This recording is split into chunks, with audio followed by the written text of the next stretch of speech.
Kim Jong-un's military efforts have plummeted, with a senior Ukrainian official revealing the truth. North Korea has been stripped of its decades-long savings by Russia. According to a report by Ukrainska Pravda, data disclosed by Deputy Director of Intelligence Department Boris Piskin in an interview with Reuters revealed that from 2023 to the present, North Korea has provided a total of 6.5 million shells to Russia. The number of artillery shells is quite staggering. It should be noted that this represents North Korea's accumulated reserves over decades. However, by 2025, the supply volume suddenly halved. Ukrainian intelligence sources stated bluntly that North Korea's stockpile has been exhausted, which is the root cause of the decline in aid. Recently, Ukrainian forces have also launched sabotage operations against Russia's Trans-Siberian Railway. The objective is to sever this lifeline of ammunition shipments from North Korea to Russia. North Korea has been thoroughly depleted by Russia this time. While 6.5 million shells may sound like a large quantity, the Russian military's relentless consumption on the battlefield makes it unsustainable. According to various statistics, during the peak of the war, the Russian military fired between 40,000 to 60,000 shells per day, and even now the rate has dropped to 20,000 per day. Around 8 rounds per day would amount to 600,000 rounds a month, totaling over 7 million rounds in the first year. Meanwhile, Russia can only produce 2.5 million rounds annually, meaning at least 40% of the Russian military's ammunition consumption must be supplemented by North Korea. However, North Korea's stockpile is not infinite. It has been accumulating artillery rounds since the Soviet era. It is estimated that the stockpile was at most 10 to 12 million rounds, and now 6.5 million have been transported in one go. The remaining rounds are either too poor in quality to be usable or must be retained for self-defense purposes, making it impossible to deliver all of them to Russia. Moreover, reports indicate that half of the ammunition sent in October required refurbishment, suggesting that North Korea has already begun deploying those outdated stockpiles. This is a relic of questionable quality, and there really isn't a better alternative. The impact of this shift on the Russia-Ukraine battlefield is significant.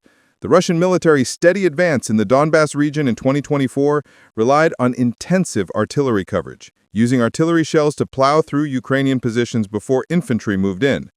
If North Korea's ammunition supply continues to decline, the Russian military's firepower density will. There will definitely be an impact, and the pace of advancement will slow down. However, it's important to clarify that this does not mean Ukraine can turn the tide, as the Ukrainian military's own ammunition situation is also not optimistic.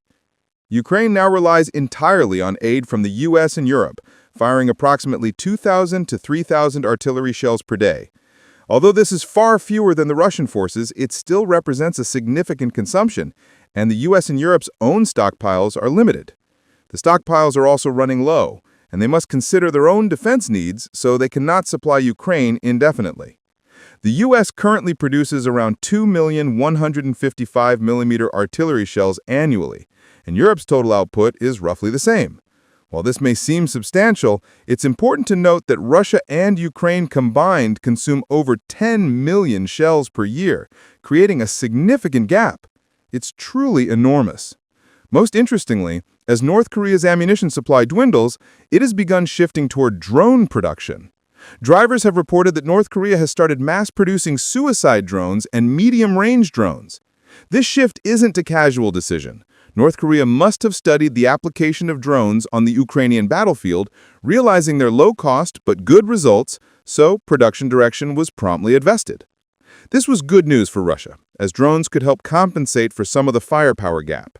However, no matter how advanced drones become, they cannot replace the role of traditional artillery. Nevertheless, Russia is unlikely to collapse simply because North Korea has reduced its ammunition supply. On one hand, while Russia's own production capacity is insufficient, it is steadily increasing. In addition to potential aid from countries like Iran, the basic operational needs should be maintainable. On the other hand, Ukraine's own ammunition supplies are also running low, and Western support, particularly from the U.S., is waning, especially after the change in administration, which may further weaken American backing for Ukraine. As a result, the war is likely to drag on, with both sides enduring the strain, waiting to see who will collapse first. North Korea's ammunition reserves have sharply declined. The situation indeed puts considerable pressure on Russia, but it does not yet alter the fundamental trajectory of the war. Short-term ammunition shortages can be mitigated through tactical adjustments, while the decisive factor in determining the outcome will ultimately be long-term industrial production capacity and economic conditions.